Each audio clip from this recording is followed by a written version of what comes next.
Bonjour, donc je vous retrouve dans cette vidéo pour vous faire le bilan de ma première année de master. Lundi 31 mai, du coup à 16h30, je terminais officiellement mes derniers examens de ma première année de master. Donc pour ceux qui ne le savent pas, je suis en master de biologie santé et l'intitulé exact de mon master, c'est micro-environnement cellulaire et pathologie. Donc en gros, c'est spécialisé, c'est axé biologie cellulaire et biologie moléculaire. Donc j'ai déjà fait une vidéo concernant le bilan de mon premier semestre de master. Je vais quand même en reparler rapidement ici. Donc j'ai fait toute mon année de master 100% en distanciel. Dès septembre, ma fac a décidé que les cours de master seraient réalisés 100% en distanciel. Donc je n'ai pas mis les pieds dans la fac de l'année, hormis pour 2 ou 3 cours, peut-être de l'anglais il me semble, et 1 ou 2 TP qu'on a réussi à avoir quand même. Mais sinon j'ai fait 100% à distance, donc tous les cours magistraux, tous les TD et quelques TP à distance. Le premier semestre s'est relativement bien passé, même si c'était compliqué. J'étais plus ou moins motivée comme les autres années. Franchement, le master me plaisait. Ce qu'on apprenait me plaisait, c'était intéressant. Après, c'était un peu compliqué de gérer le distanciel, mais franchement, ça allait encore pour le premier semestre. On avait beaucoup de choses à rendre. On a eu des partiels avant les vacances de Noël pour une fois, alors que d'habitude dans ma fac, c'est après les vacances de Noël. Donc ça nous a permis d'avoir de vraies vacances de Noël cette fois-ci.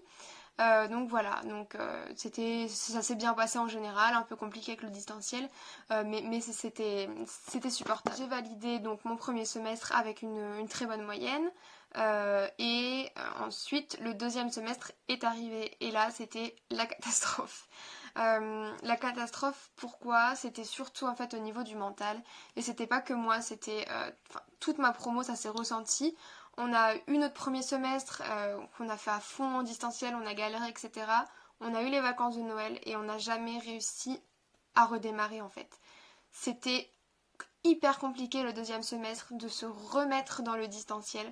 Je sais pas pourquoi on a eu ce gros coup de moins bien, ce gros coup de mou au second semestre, mais franchement c'était très compliqué ce deuxième semestre. Les cours étaient toujours autant intéressants, alors là je parle pour ma part, les cours étaient intéressants, mais on n'arrivait plus en fait, on n'était plus dedans. On savait que le stage allait arriver début avril, donc il nous restait quoi, janvier, février, mars. Il nous restait 3 mois à tenir, mais c'était 3 mois très très compliqués. Et j'ai l'impression que ça n'a pas duré 3 mois, j'ai l'impression que ça a duré une éternité vraiment. C'était très compliqué moralement à tenir pour tout le monde dans la fac. On était tous exténués, très fatigués. On avait extrêmement de choses à faire, de dossiers à rendre, de cours à apprendre pour les partiels qui allaient arriver, pour les examens qui allaient arriver, donc juste avant le stage. Parce que du coup, vu qu'en master, on a un stage qui commence début avril, les examens sont courant mars. Donc on n'a pas beaucoup de temps pour apprendre nos cours, alors que d'habitude nos examens sont en juin. Là les examens étaient en mars, donc c'était très très dense. Et le distanciel commençait vraiment à tous nous peser sur les épaules, donc c'était compliqué. À part ça, j'ai eu des matières très très cool. Donc comme je vous l'ai dit, moi mon master il est spécialisé biologie santé, biologie cellulaire, biologie moléculaire. C'était tout ce qui était biologie cellulaire et moléculaire, comme au premier semestre. J'ai eu des cours principalement au niveau de la biologie cellulaire, c'était tout ce qui était voies de signalisation qui se déroulent donc à l'intérieur de la cellule, donc des voies de signalisation avec des récepteurs particuliers, ce qui se passe, les voies de transduction du signal, etc. Donc des voies de signalisation. On a revu également tout ce qui est au niveau de la biologie moléculaire, les modifications post-transcriptionnelles et post-traductionnelles. Donc ça c'était au niveau de la biologie moléculaire, on a revu toutes ces modifications. J'ai eu une matière qui s'appelait 802 au cours de laquelle on a fait un peu de biologie moléculaire et un peu d'immunologie, c'était un peu mélangé. Alors attendez, pour pas vous dire de bêtises, je les ai là. Oui, on a eu des cours sur de l'immunologie, donc on a vu tout ce qui était hypersensibilité, On a vu les régulations idiotypiques, l'effet des T-suppresseurs, on a vu ce genre de choses. Et on a vu également, on a eu un cours sur les microvésicules. Donc ce sont des vésicules en fait que nos cellules sécrètent et qui sont sécrétées. Du coup justement ce ne sont pas des vésicules qu'on retrouve dans les cellules, mais ce sont des cellules qui sont sécrétées. Donc à l'extérieur des cellules, on a eu un cours là-dessus. Et aussi on a eu des cours d'épigénétique. Donc tout ce qui va être, pour faire bref, tout ce qui va être acétylation, méthylation des histones. Donc les histones, ce sont les protéines qui sont liées à l'ADN. Donc tout ce qui était épigénétique, régulation épigénétique. Ensuite, on avait 2-3 matières à côté, comme de la biostatistique, des matières un peu plus professionnalisantes dans lesquelles on avait des projets à faire, de l'anglais aussi évidemment. Et ensuite, on avait nos 2 options. Donc ma première option que j'ai choisie, c'était une option qui se déroulait à la fac de médecine, comme au premier semestre. Et c'était axé cancer et biologie moléculaire. Et dans cette option, donc, on a revu des notions de base au départ, l'organisation du génome, typiquement. On avait des cours axés cancéraux, donc le cancer, les aspects moléculaires du cancer, le lien avec l'épigénétique et le cancer. Qu'est-ce qu'on a fait d'autre? On a eu des cours sur la néo-angiogenèse tumorale, donc comment nos cellules cancéreuses créent de nouveaux vaisseaux sanguins pour aller migrer ailleurs et dans d'autres organes et se nourrir. Des cours sur la thérapie génique, thérapie cellulaire, de l'épigénétique. Ça, c'était vraiment une option hyper intéressante, mais c'était la galère à suivre en distanciel. Euh, en vrai, on aurait tellement... C'était bien et c'est vraiment une UE hyper intéressante.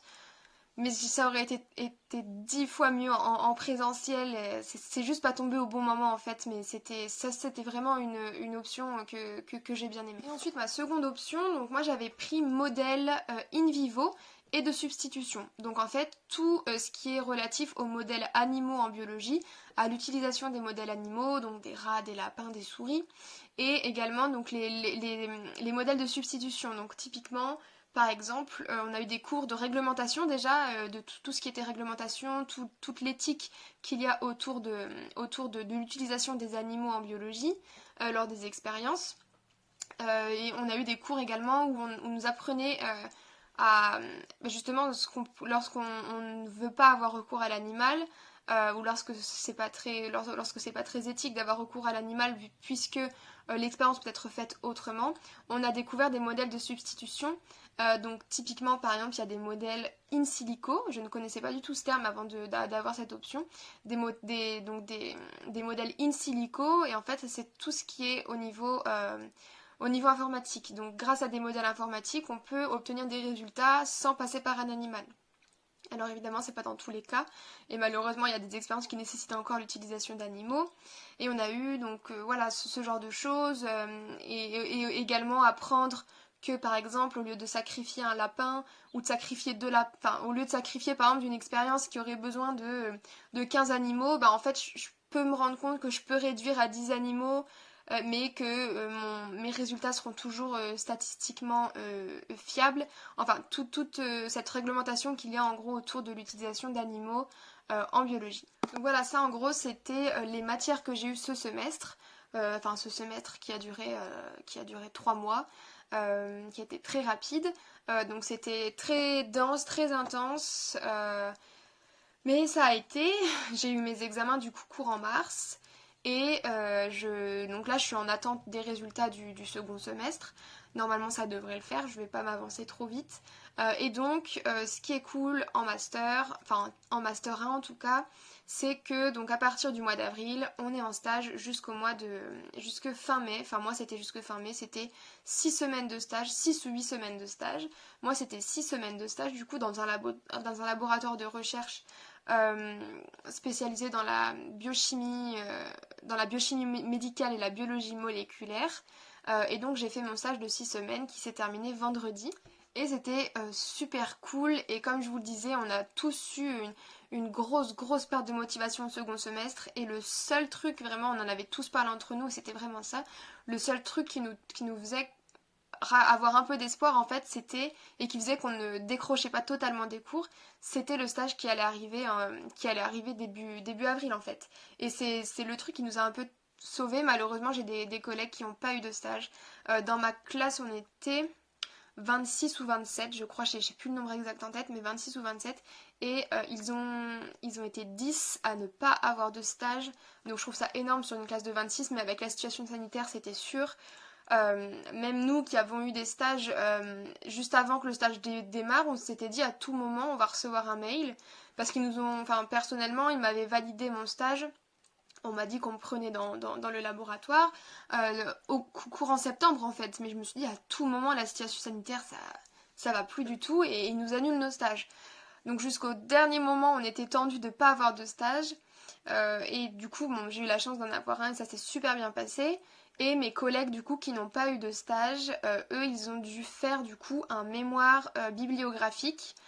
Donc c'est-à-dire qu'ils devaient chercher un thème qui les intéressait, un sujet qui les intéressait, et rédiger un mémoire là-dessus et passer la soutenance orale là-dessus également, en se focalisant, il me semble que dans leurs consignes qu'ils avaient, c'était qu'ils devaient se focaliser principalement sur les méthodes, les techniques utilisées, parce que c'est le but d'un stage de master 1 en fait, c'est de découvrir les techniques de laboratoire, savoir manipuler les différentes méthodes, les différentes expériences. C'était vraiment technique, enfin accès technique en tout cas, et donc il me semble que mes collègues qui n'ont pas eu de stage ont dû bien insister là-dessus en tout cas. Donc mon stage, je vais vous faire une vidéo dédiée entièrement à ça. Ce sera plus simple, je pourrai plus rentrer dans les détails et comme ça évite que cette vidéo ne dure trop longtemps. Mais il s'est super bien passé et le sujet de mon stage c'était d'étudier l'effet des exosomes qui sont des micro-vésicules, qui sont des vésicules extracellulaires, donc des vésicules que des cellules vont sécréter. Donc c'est d'étudier l'effet de ces exosomes, de ces vésicules, et d'un peptide en particulier, le lumicane, qui est un protéoglycane, une protéine sécrétée au niveau de la matrice extracellulaire. Donc d'étudier l'effet de ces deux composants sur, sur le pouvoir invasif des cellules de carcinome ovarien. Donc en gros le but c'était de savoir si les exosomes et le peptide d'intérêt, le protéoglycane, allaient avoir un effet au niveau de la migration des cellules ou de l'invasion des cellules. Parce que la migration et l'invasion cellulaire, ce sont les principales caractéristiques des cellules cancéreuses. Elles ont la capacité de migrer et d'envahir les tissus voisins pour aller créer des niches métastatiques ailleurs. Et donc le but c'était de voir si les exosomes sécrétés par les cellules elles-mêmes et un peptide en particulier sécrété par la matrice extracellulaire, avaient un effet pro ou anti-migratoire et invasif. Donc voilà, ça c'était le sujet de mon stage. J'ai passé ma soutenance hier du coup. La soutenance s'est bien passée, donc en fait on est en face, donc c'était en visio, et on était en face de 2 jurys, j'étais avec mes 2 encadrants de stage étaient présents également. J'avais 15 minutes d'oral et suivi de 10 minutes de questions. Donc ça s'est bien passé, il y a des questions que je n'avais pas la réponse. Je pense que c'est normal. Voilà, c'était... Enfin franchement, la soutenance s'est vraiment bien passée, j'étais très stressée, comme beaucoup de monde je pense, mais ça s'est plutôt bien passé. Donc voilà, le résumé de mon master, le mot de la fin, c'est que ça s'est bien passé au final, mais c'était très très compliqué pour le deuxième semestre. Vraiment très compliqué. Et le stage est venu vraiment comme une bouffée d'air frais, parce que sinon je pense qu'on aurait vraiment tous décroché. On aurait vraiment tous décroché si on savait qu'on n'avait pas le stage au bout, c'était vraiment très compliqué mentalement. Mais on s'est accroché, on a tous réussi à terminer cette année et on attend nos résultats et voilà. Donc si vous avez des questions concernant mon master, concernant les masters en général, concernant la biologie, je vous laisse me poser les questions en commentaire, je réponds à tout et je vous laisse également me retrouver sur Instagram, donc @culturebiologique, où vous pouvez m'envoyer un message, me poser des questions et je réponds à tout le monde. Donc voilà, n'hésitez pas et j'espère que cette vidéo vous a plu.